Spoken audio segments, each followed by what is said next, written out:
Hello friend, welcome back to our channel. आप सभी का स्वागत है आपके अपने चैनल आर ऑफिशियल क्लासेस में। अगर आपको याद होगा, कल हम लोगों ने अंतिम कहाँ तक पढ़ा था। हम लोगों ने पढ़ा था कि व्यंजन कितने प्रकार के होते हैं, जिसमें हम लोगों ने स्पर्श, यण प्रत्याहार और सल प्रत्याहार को पढ़ लिया था। तो चलिए आज देखते हैं कि उस स्पर्श व्यंजन के अंतर्गत क्या क्या होता है और वो कहाँ कहाँ से बोले जा सकते हैं। सारी बातों को ध्यान से देखते हैं। चलिए स्टार्ट करते हैं।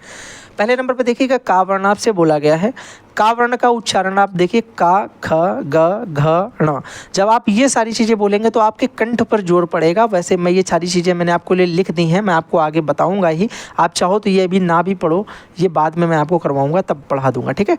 अभी हम लोगों को पता होना चाहिए का वर्ण में कौन कौन से 4 या 5 वर्ण हैं, जो वो कौन कौन से हैं। इसी प्रकार चा वर्ण पूरा 5 तक जाएगा, ता वर्ण पूरा 5 पदों तक जाएगा, 5 वर्णों तक जाएगा। ता भी हमारे 5 वर्ण वाले पूरे देख लीजिए और पा के भी पूरे 5 वर्ण देख लीजिए। इस तरीके से हमें अपने ये वर्ण याद रखने हैं। और इन सारे वर्णों का जो ये अंतिम वर्ण है, ये वाला, ये हमारा क्या बनाता है, इसको जल्दी से बताइएगा कमेंट बॉक्स में कि ये वर्ण हमें क्या दे रहे हैं, इन वर्णों से हमें क्या मिल रहा है। चलिए आगे देखते हैं भैया। अगर संयुक्त व्यंजन आपसे पूछा जाए, देखिए ये मैंने स्पेशल ये क्लास इसीलिए रखी थी क्योंकि कुछ चीज़ें आपके सिलेबस में ऐसी हैं जो जल्दी आपको नहीं मिलती हैं कि ये कहाँ लिखा हुआ है, पर एग्ज़ाम में 100% ये चीज़ें पूछी जा रही हैं। तो आपसे पूछा जा सकता है कि संयुक्त व्यंजन जो होते हैं कौन कौन से होते हैं। तो जब 2 व्यंजन के संयोग से एक नया व्यंजन बनता है तो वो संयुक्त व्यंजन कहलाता है। 2 या 2 से अधिक से बनेगा तो वो संयुक्त व्यंजन कहलाएगा। संयुक्त व्यंजन कुल हमारे 4 होते हैं। कौन कौन से? ज्ञा, ज्ञानी, त्रा, त्रिशूल, छा, छत्री और स्र मतलब श्री वाला, श्री राम, श्री श्याम, वो वाला श्री, ठीक है, श्रृंगार वाला श्री। अब यहाँ ध्यान से देखिएगा कि अगर आपसे पूछा जाता है ज्ञा किससे मिलके बनता है, तो बोलोगे जा से, अंगा से और आ हमने आगे लगाया, यहाँ पे हलंत लगा के आप आ लगा सकते हैं। कई जगहों पे आप इसको ऐसे भी लिख सकते हैं कि जा, हलंत और अंगा, बात खत्म। ये भी सही है, ठीक है। आप चाहो इस पे हलंत लगा के आगे आ लिखो, ना लिखो, कोई दिक्कत नहीं। आप यहाँ से इस आ को हटा करके इस हलंत को भी हटा दो, ये बिल्कुल सही चीज़ है। आप ये लिखना चाहते हो त्रा का, आप बोलोगे ता में ऐसे लिखा, फिर हमने रा में ऐसे प्लस रा लिख दिया, तो ये भी सही है ये। या फिर आपने रा में भी हलंत उड़ा के आ लिख दिया, तब भी वो सही है, क्योंकि रा का पूर्ण उच्चारण ये था, लेकिन हलंत लगने पे आ अलग करा, तो इसका मतलब ये इसका अर्ध उच्चारण है। इसके साथ मिलकर के ये पूर्ण व्यंजन का उच्चारित हो रहा है, पूर्ण व्यंजन के रूप में उच्चारित हो रहा है। श्रा लिखेंगे भैया तो हम लोग शा बनाएंगे, रा बनाएंगे, आ लिखेंगे। छा, छत्री लिखेंगे तो क, श, आ लिखेंगे। याद रखिएगा, अगर आपसे पूछा जाए वर्णमाला में का कबूतर के बाद एक्चुअल में क्या आना चाहिए था, तो छा, छत्री आना चाहिए था, क्योंकि ये छा, छत्री नहीं होता, ये होता है कशा। क्या होता है? कशा होता है। तो याद रखिएगा, इसको हम लोग कशा के नाम से जानते हैं और ये क, शा से मिलकर के बनता है। बात आगे एकदम बढ़िया तरीके से समझ में। चलो जल्दी से बढ़ते हैं अगले टॉपिक की तरफ, क्योंकि हम लोगों ने यहाँ पे संयुक्त व्यंजन को भी पढ़ लिया। अच्छा, जब बात आती है अयोगवा की, किसकी आती है? अयोगवा की। कई सारे लोग कंफ्यूज रहते हैं। अयोगवा हमारे हिंदी में तो हम लोग 2 ही पढ़ते हैं। कौन कौन से? एक अनुस्वार, एक विसर्ग। लेकिन संस्कृत में हम लोगों को पढ़ने पड़ते हैं अयोगवा 4 प्रकार के। अब यहाँ थोड़ी सी कन्फ्यूजन आपको हो सकती है कि संस्कृत में अयोगवा पूछे जाएंगे या नहीं।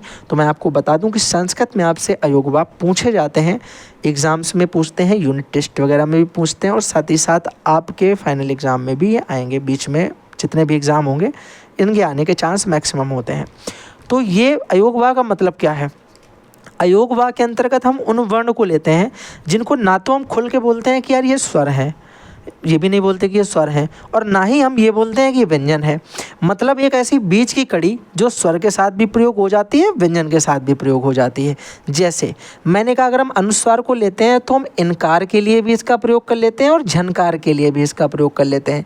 मतलब झा से और ई से देखा जाए तो स्वर की तरह प्रयोग करो और उसको हमारा व्यंजन की तरह भी प्रयोग करो, इनको कोई फ़र्क नहीं पड़ता। मतलब एक ये बिना पेंदी का लोटा है, किधर भी खिसक सकता है। तो चलिए बड़े ध्यान से समझिएगा इस बात को कि ये ना तो स्वर की तरह प्रयोग किए जाते हैं और ना ही इनका प्रयोग हम व्यंजन के रूप में करते हैं। इनको हम जानते हैं अयोगवाह के नाम से। ये बात एकदम क्लियर है। हिंदी भाषा में अयोगवाह को हम 2 तरीके से इसे पढ़ते थे, अनुस्वार और विसर्ग में। लेकिन संस्कृत में हम यहाँ पे 4 अयोगवाह को पढ़ते हैं। कितने अयोगवाह पढ़ते हैं? 4 अयोगवाह पढ़ते हैं। पहले नंबर पे हम पढ़ते हैं हमारा अनुस्वार, जिसको हम बोलते हैं अंग, ठीक है, अंग की बिंदी, ये है अयोगवाह, ठीक है। विसर्ग की अगर हम बात करते हैं तो हम पढ़ते हैं अपना आह को विसर्ग में, ठीक है। अगर हम बोलते हैं जीवामूली, तो जीवामूली में याद रखिएगा ये आगे जो साइन बना हुआ है ये बन के का लिखा होगा, ये बन के खा लिखा होगा। इसी के बाद अगर हम बात करते हैं उपधमानीय की, तो उपधमानी में मेरे भाई ये वाला साइन बन के पा लिखा होगा या ये साइन बन के फा लिखा होगा। तो आपको आई होप ये वाली बात एकदम क्लियर होगी कि हमारे कौन कौन से व्यंजन अयोगवाह के अंतर्गत आते हैं। अगर आपसे पूछा जाता है कि बताओ हमारा अंग किस में आएगा, तो अयोगवाह में आएगा।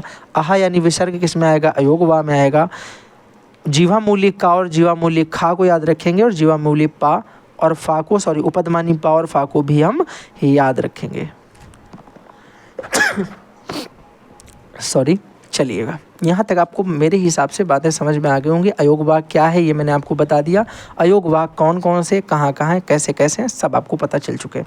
कितने हैं ये भी आपको पता चल चुका। मैं बहुत ज़्यादा एक्सप्लेन नहीं करता हूँ चीज़ों को, क्योंकि ज़रूरत मेरे हिसाब से नहीं होती है। जो बता दिया ऐसे आप याद कर सकते हो नॉर्मली। तो हर चीज़ को लिखना और उसको एकदम बहुत ज़्यादा बना देना ताकि उसे देख करके आप फिर बाद में डर सकें, तो वो ज़रूरत मेरे हिसाब से मुझे नहीं लगती कि कभी किसी को करनी चाहिए।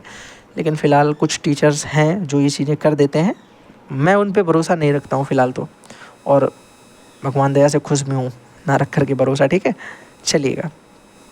मैंने आपसे कल एक क्वेश्चन पूछा था, अगर आपको याद होगा, कि प्रत्येक वर्ग का जो 5वां वर्ण होता है, अगर आपको याद होगा कल मैंने आपसे पूछा भी था लास्ट में कि ये जो आखिरी वाले सारे हैं इनको क्या बोला जाता है। किसी ने मुझे शायद कमेंट बॉक्स में देखा नहीं कि किसी ने आंसर दिया नहीं दिया।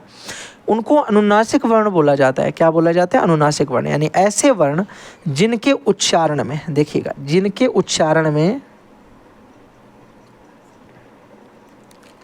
नासिका का प्रयोग होता है। नाक बंद करके इन वर्ण को बोलो, या फिर जुकाम के टाइम इन वर्ण को बोलोगे तो फील तुमको नहीं आएगा।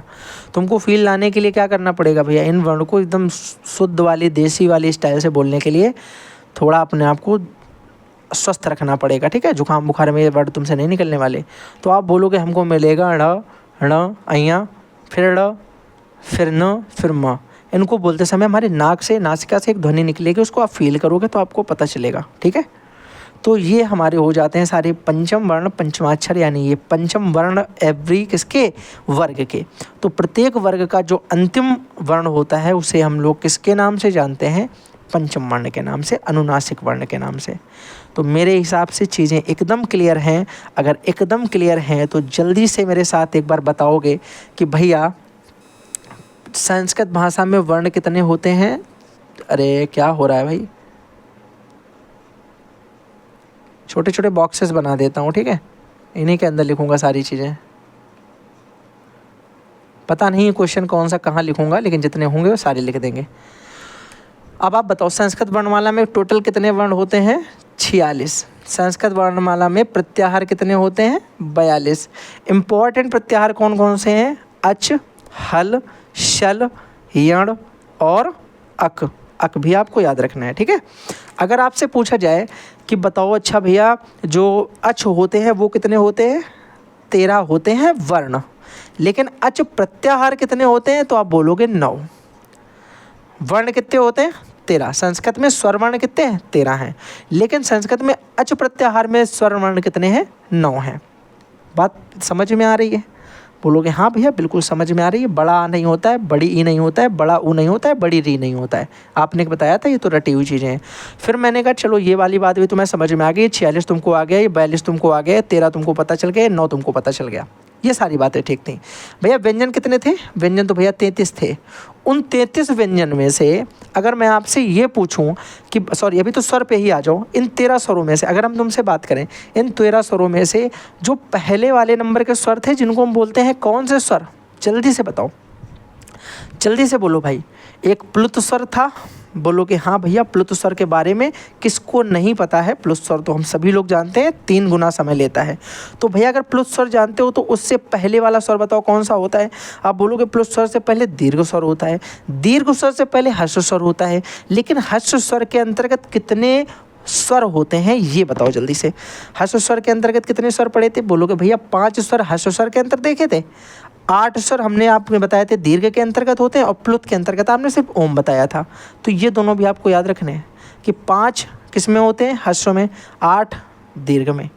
याद रखोगे, प्लुत में ओम बहुत है, ओम अपना याद रखना, एग्जाम्पल में लिख दिया जाता है। अब अच्छा आगे बताओ, और भैया क्या आपने पढ़ रखा, स्पर्श कितने होते हैं, 25। अब प्रत्येक वर्ण के 25 के जो आखिरी वाले वर्ण होते हैं पंचमाक्षर, 5 वर्ण, वो वाले हमारे आपको 5 पता होने चाहिए। जिनको अनुनासिक वर्ण के नाम से जानते कितने होते हैं? 5 होते हैं भैया। और रुक जाओ, अयोगवाह कितने होते हैं भैया? अयोगवाह 4 प्रकार के होते हैं, अभी हम लोगों ने पढ़ा। भैया संयुक्त कितने होते हैं? 4 प्रकार के होते हैं, ठीक है भैया। और रुक जाओ, अभी तो बहुत सारे नंबर्स हम लोगों ने पढ़ रखे हैं ना। और अच्छा बताओ, जो है अंतस्थ कितने होते हैं? 4 होते थे भैया। ऊष्म कितने होते थे? 4 होते हैं भैया, ठीक है। अंतस्थ 4 होते, ऊष्म 4 होते। और भी कुछ याद करो, कुछ तो बच रहा है अभी, कुछ तो बच रहा है। वर्णों को कितने प्रकार में बांटा गया था? 2 प्रकार में भैया, अच और हल। ये भी तो एक अपने आप में इंपॉर्टेंट चीज़ है ना, तुम्हें पता होनी चाहिए थी। महर्षि सूत्र कितने थे? मोस्ट इंपॉर्टेंट भैया 14 थे। और भैया कोई नंबर जो हम लोगों ने पढ़ रखा था, याद करने की कोशिश करो। अगर कोई नंबर अभी भी छूट रहा है तो वो नंबर मुझे बताओ कौन सा छूट रहा है, और ऐसा क्या है जो हम लोगों ने अभी नहीं लिखा है। भैया मेरे हिसाब से हम लोगों ने सब कुछ ही लिख लिया है, लेकिन अगर हम छोटी छोटी चीज़ों पे काउंट करें तो जीवामूली कितने हैं? 2 हैं, का और ख। जीवामूली का, जीवामूली ख। उपदमानी कितने हैं? 2 हैं। वो साइन बना करके जो जीवामूली के आगे बनता है वही साइन उपदमानी के आगे बना के पा और फ, ये दोनों हमारे उसमें आ जाएंगे, ठीक है। बाकी विसर्ग में आ और अनुस्वार में अंग 1-1 हो गए, ये आपको पता ही है। अनुनासिक 5 हो गए, ये मैंने आपको बता ही दिया। तो मेरे हिसाब से ये जो नंबर आपको दिखाई पड़ रहे हैं ये आपकी ज़िंदगी के लिए मोस्ट इंपॉर्टेंट नंबर हैं। कल की क्लास में हम लोग क्या पढ़ेंगे, बड़े ध्यान से सुनते जाइए। अभी मैं आपको बता देता हूँ एकदम नॉर्मल सी बेसिक चीज़। कल की क्लास में हम लोग पढ़ेंगे वर्णों के उच्चारण स्थान। वर्णों के, अब जिन लोगों को ये लग रहा है कि अरे ये तो बड़ी छोटी चीज़ है, ये तो मुझको रटी पड़ी है, तो उसको मैं बता दूं। जैसे मैं आपको एक लिख कर बता देता हूँ, अकुह विसर्जनीया नाम। अकुह विसर्जनीया नाम, ये एक सूत्र लिखा। इसी प्रकार के भैया 11 सूत्र हैं टोटल। कितने सूत्र हैं? 11 सूत्र हैं, जिसमें हम लोग में इसको पढ़ेंगे। इचुयसा नाम तालु पढ़ेंगे, ऋटुरसा नाम मूर्धा पढ़ेंगे, ठीक है। और लितुस्ना नाम दंता पढ़ेंगे, उपदमानिया नाम ओष्ठो पढ़ेंगे। वो सारी चीज़ें जो भी हम पढ़ेंगे वो हम लोग कल जब 11 के 11 सूत्र अपने तैयार करेंगे तो आपको पता चलेगा वो कितनी इंपॉर्टेंट क्लास है।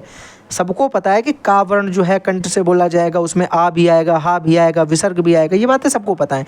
लेकिन ये याद रखना चाहिए कि आ वर्ण ये है, कु का मतलब का वर्ण है, हा का मतलब हा है, विसर्ग का मतलब आहा है, ये वाला अयोगवा वाला।